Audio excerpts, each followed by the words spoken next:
Welcome back. My name is Hampton Hand, an aspiring geneticist ready to discuss the one and only Francis Crick, British molecular biologist and genetics icon from back in the day.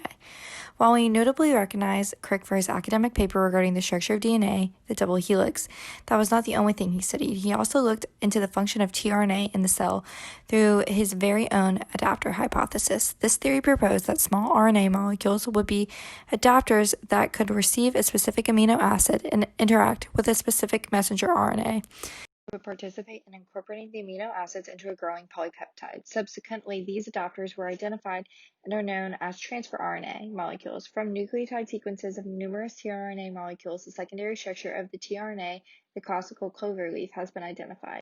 Mouthful. Now that we have summarized this hypothesis, let's break it down. This all starts with the central dogma. Proteins are synthesized by mRNA through the process of translation, which we know creates a sequence of amino acids during protein synthesis. mRNA is created through DNA and the process of transcription, which we know creates an RNA copy of DNA. Both DNA and mRNA are made of nucleotides, therefore they can exist together. mRNA and proteins are not able to exist together, therefore ribosomes must be used along with an adapter molecule to make it possible for translation to occur. Focus more on the idea of translation. Thinking about the host/hostess of a restaurant, I feel like Crick would appreciate some good Italian food. Well, we have a huge hungry crowd tonight at the restaurant ready to eat.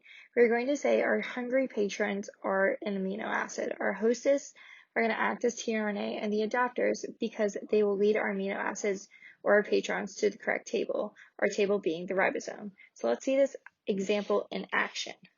Or the tRNA in this situation would travel upwards to the amino acid or the patron. The waiter would then lead this amino acid to a specific location on the ribosome through messenger RNA. As you can see, the adapter/tRNA fits perfectly into the ribosome as if it were to be a puzzle.